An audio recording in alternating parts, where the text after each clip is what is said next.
আসসালামু আলাইকুম viewers, welcome back to my channel. আমি নতুন একটি রেসিপি নিয়ে ভিউয়ার্স চলে আসছি আপনাদের মাঝে। আজ আমি করে দেখাবো শাহি টুকরা ঘরোয়া পদ্ধতিতে। খুব নর্মালভাবে ভিউয়ার্স করে দেখানোর চেষ্টা করেছি, আপনারা ইজিভাবে এটা করে নিতে পারবেন। এটা খেতে খুবই মজা এবং খুব অল্প খরচে খুব মজার একটি খাবার রেডি করে ফেলবেন। তো চলুন মূল রেসিপিতে চলে যাই। এখানে আমি নিয়ে নিয়েছি 8 থেকে 10 পিস পাউরুটি পিস। ভিউয়ার্স, আমি আজকে সাইডেরগুলো ফেলবো না, এটা সহকারে আমি করে ফেলবো। আপনারা চাইলে সাইডের অংশটা ফেলে দিতে পারেন। তো আমি পাউরুটি পিসগুলো ঠিক এভাবে ট্রায়াঙ্গেলে কেটে নিচ্ছি। দেখতেই পাচ্ছেন কিভাবে কেটেছি। আপনারা ঠিক এভাবে বা যে কোনোভাবেই কাটতে পারেন, কোনো অসুবিধা নেই। আমি এই অংশটা নিয়ে নিলাম, সেটাও আপনাদেরকে দেখালাম। আর এখানে আমি বসিয়ে দিয়েছি ফ্রাই প্যানের মধ্যে দিয়ে দিয়েছি ঘি। এটা অবশ্যই ঘি দিয়ে করতে হবে। ঘি দিয়ে এটা খুব অল্প আঁচে এটা টোস্টের মতো করে ভেজে নিতে হবে। এটা আপনারা দেখে বুঝে নিতে হবে। খুব নিভি নিভি জালে এটাকে টোস্টের মতো মুচমুচে করে ভেজে নিতে হবে।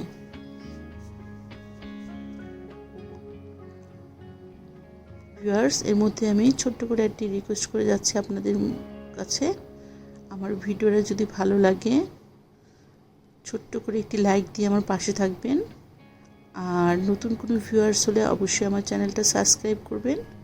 আর আপনারা কি ধরনের ভিডিও দেখতে চান, কোন খাবার দেখতে চান, সেটা কমেন্টের মাধ্যমে আমাকে জানাবেন। দেখতেই পাচ্ছেন কিভাবে এটা ভেজে নিচ্ছি, ঠিক এমন কালার হবে।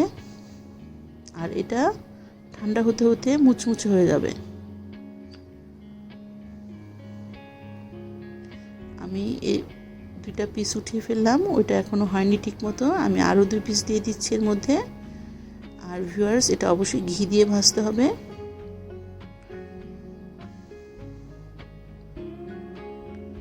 এটা বানানো খুবই ইজি আর খুব সাধারণভাবে আমি বানিয়েছি।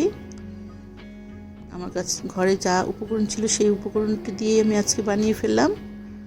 আর আরেকভাবে বানাবো পরে, নবাবীভাবে, সেটা আমি আপনাদেরকে পরে আরেকটা রেসিপিতে দেখাবো।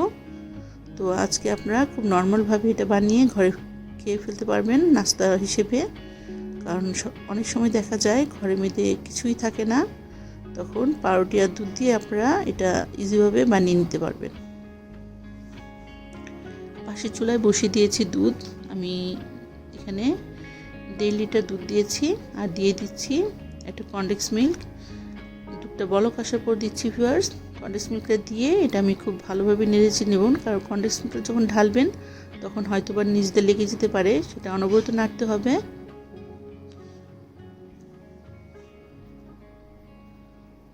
আর দুধের কালারটা দেখে নিশ্চয়ই বুঝতে পারছেন দুধটা কতটা ঘন হয়েছে।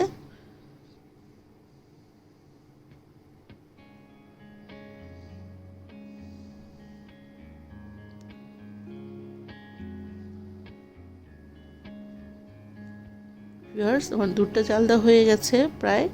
আর এখানে পাউরুটিগুলো সব ভাজা হয়ে গেছে, টোস্ট করা হয়ে গেছে। দেখে নিশ্চয়ই বুঝতে পারছেন আমি কতগুলো নিয়েছি।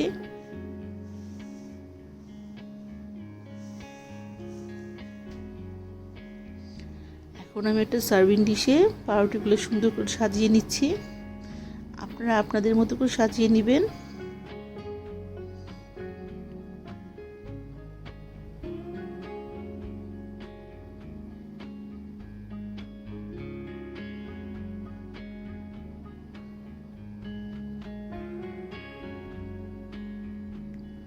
এটা অনেকেই অনেকভাবে কাটে, আমি ট্রায়াঙ্গেল করে কেটেছি, আপনারা আপনাদের ইচ্ছা মতো কেটে নেবেন।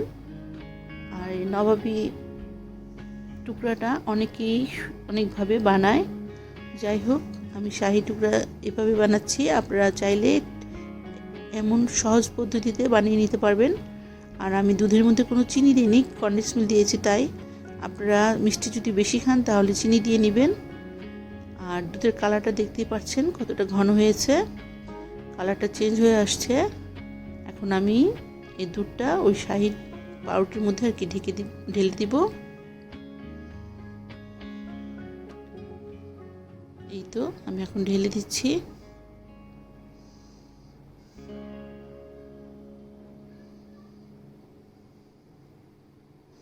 খুব সুন্দর একটা ঘি আর দুধের ঘ্রাণ আসতেছে।